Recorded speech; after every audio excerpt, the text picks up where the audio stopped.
কারণ মনে রাখতে হবে যে এইবারের তো আমরা একটা মানে রক্তক্ষয়ী মানুষের রক্ত দেওয়া, আহত হওয়া এবং লক্ষ লক্ষ মানুষ অংশগ্রহণ সবটা মিলিয়ে তার আকাঙ্ক্ষা একটা বিষয়। তাহলে সেই আকাঙ্ক্ষা আপনি হয়তো 100% সব বিষয়ে এক হতে পারবো না, কিন্তু আমাদের মধ্যে বিভেদটা সুযোগ করে দেবে কাকে? খালি পতিত স্বৈরাচার বললেও ভুল হবে, আমি পতিত স্বৈরাচার বটেই, অনেকদিন ধরে বলে আসছি। এই অগণতান্ত্রিক শক্তির মানে যে তাদের যে শাসন ছিল, এখানে কিন্তু দেশের ভেতর অপশক্তি গড়ে উঠেছে, দেশি বিদেশি অপশক্তি আছে, তারা সুযোগ নেবে। সেইটা যাতে না নিতে পারে, তাহলে আমাদের ফান্ডামেন্টাল হবে যে আমরা আমাদের প্রচেষ্টা নিতে হবে ঐক্যবদ্ধভাবে কার্যক্রম করার। এটা নিয়ে কোনো দ্বিমত নেই, যেটা মনিরা আপা একটু ব্যাখ্যা করে বলেছেন। সময়ের জন্য আর গেলাম এই। এখন কয়েকটা প্রশ্ন আমি খালি বিবেচনার জন্য একটু বলি।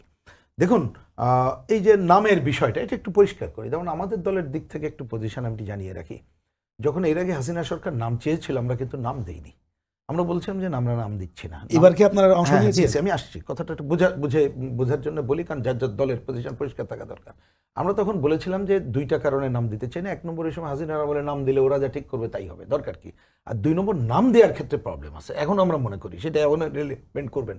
ধরেন আমি আপনার নাম দিলাম, নিরপেক্ষ মানুষ মনে করবে আপনি কমিউনিস্ট পার্টির লোক। দুই নম্বর, আপনি হয়ে যাওয়ার পরে ভাবলেন কমিউনিস্ট পার্টি আমার নাম দিছে, তার পক্ষে করতে হবে। যার জন্য আমরা কিন্তু নির্বাচন কমিশনকে বলেছিলাম, এইবারে যখন নাম দিই, আমি নিজেই মানে পার্টির সেক্রেটারি হিসেবে স্বাক্ষর করে বলেছি এটা 100% গোপন রাখতে হবে এবং কখনো এটা ওপেন করবেন না। এই কারণে, ওই যে আমাদের কালচারাল কারণে, যেটা কারা দিচ্ছে এবং দুই ধরনের প্রবলেম একটু আগে বললাম। সুতরাং নামের ব্যাপারে এটা আমাদের আছে। আর আমি ওই কথা কিন্তু আবার বলছি, উনি পরে এসে এত শোনেন আমাদের দুইজনের কথা।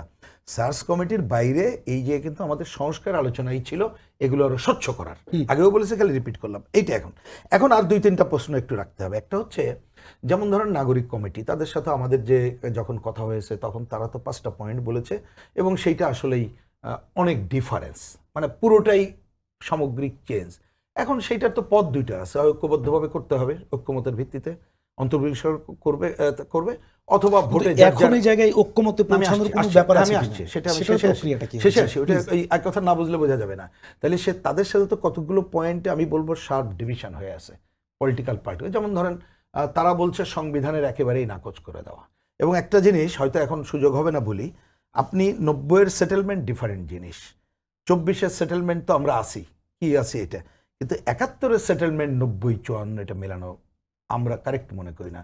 কারণ একটা মুক্তিযুদ্ধ, দেশ স্বাধীন করেছি আমরা, তার সাথে অন্যটা কখনো মেলে না। কেউ মেলাতে পারেন, তার ব্যাপার, কিন্তু আমরা কখনোই আমাদের পার্টি বামজোট এটা আমরা মনেই করি যেটা খুবই ভুল বিবেচনা এবং ওই ভিত্তিটা না থাকলে হয় না। যার জন্য আমরা বলি এখনকার লড়াই হচ্ছে মুক্তিযুদ্ধের চেতনা এবং 24-এর আকাঙ্ক্ষাকে সামনে রেখে, এটা আমাদের কয়েনেজ। এটা একটা গেলে, এবার আসি তাহলে সংবিধান কার্যকর না, এটা তো আমি বলতে পারি না। এই কারণে শপথ তো তার আন্ডারে হয়েছে, সেটা তো তার আন্ডারে সবই জানেন। সুতরাং আমি তো ইচ্ছা করে নাকচ করতে পারি না, কিন্তু আমাদের পজিশন 72-এর সংবিধানের অসম্পূর্ণতা আছে, দূর করে করতে হবে। এবং এটা জানার জন্য কমিউনিস্ট পার্টি কিন্তু 24-এ বলছি না, 72 সালেই বলেছি। 72 সালের অক্টোবর মাসে, নভেম্বরে 4 নভেম্বর পাশ হলো, আমরা অক্টোবরে বলেছি এবং আরো আলোচনা আমাদের লিখিত ওইগুলো এখনো আছে, মহিলা পরিষদ, ছাত্র ইউনিয়ন আছে, যাই হোক ওইটা গেল। শেষে হচ্ছে আবার ঐক্যমত্যের প্রশ্ন। এইটা আমি কি বলে যে, যেহেতু আজকে তাদের বিকালে আমি প্রেস কনফারেন্স দেখলাম, যে কোনো কারণে হোক আগে এটা জানতে পারিনি। জানলে হয়তো যদি আমাকে ব্যক্তিগতভাবে বলেন, আমি তো মনে করি পলিটিশিয়ান হিসাবে আমরাই বরঞ্চ এক্ষেত্রে আরও কিছু উদ্যোগী ভূমিকা, আমি এটা মনে করছি উদ্যোগী ভূমিকা নিতে পারতাম। কারণ যারা আমাদের এই তরুণ বন্ধুরা আছে, যেটা লালিয়াপাও বলেছেন, যে তাদের যে আকাঙ্ক্ষা, এটাকে তো আমরা তো ওন করি, তাদের এই আকাঙ্ক্ষাকে কোনো দ্বিমতের কারণ নেই, কিন্তু সেটা কিভাবে বাস্তবায়ন করবো ওই জায়গায় যে হয়তো এইটা হচ্ছে এখন রাজনৈতিক কারণে কি আকাঙ্ক্ষা একত্রিত হলেও সেটা আমি মনে করি যে এইখানে আপনি হয়তো 100% ঐক্যমত্য হওয়া কারোর সাথেই কারোর সম্ভব না। এখানে ব্যক্তিতে ব্যক্তি হয় না, বা আমি আজকে এখন যে ভাবছি আধা ঘন্টা পরে অন্য ভাবতে পারি, সেইটা হবে না। কিন্তু আমি মনে করি এইখানে সব রাজনৈতিক দল এবং সবাইকেই একটা ঐক্যমত্য জায়গায় আসতে হবে এবং এক্ষেত্রে কেন্দ্রবিন্দুর ভূমিকা পালন করতে হবে অন্তর্বর্তীকালীন সরকারকে, নট নির্বাচন কমিশন। অন্তর্বর্তীকালীন সরকার এক্ষেত্রে আমি মনে করি দ্রুত উদ্যোগ নিতে হবে। উদ্যোগ নিয়ে যে পদ্ধতি যতটুকু গেছে, এবং সর্বশেষ সেটা দেখলাম শপথ গ্রহণের পরে এই আলোচনা আসছে, আমরাও কিন্তু না চিনলেও বলেছি যে চিনি না, কিন্তু যেহেতু অন্তর্বর্তীকালীন সরকার, রাজনৈতিক দলগুলো এবং অনেকের অংশগ্রহণ হয়েছে, আমরা তাদের শুভকামনা করি।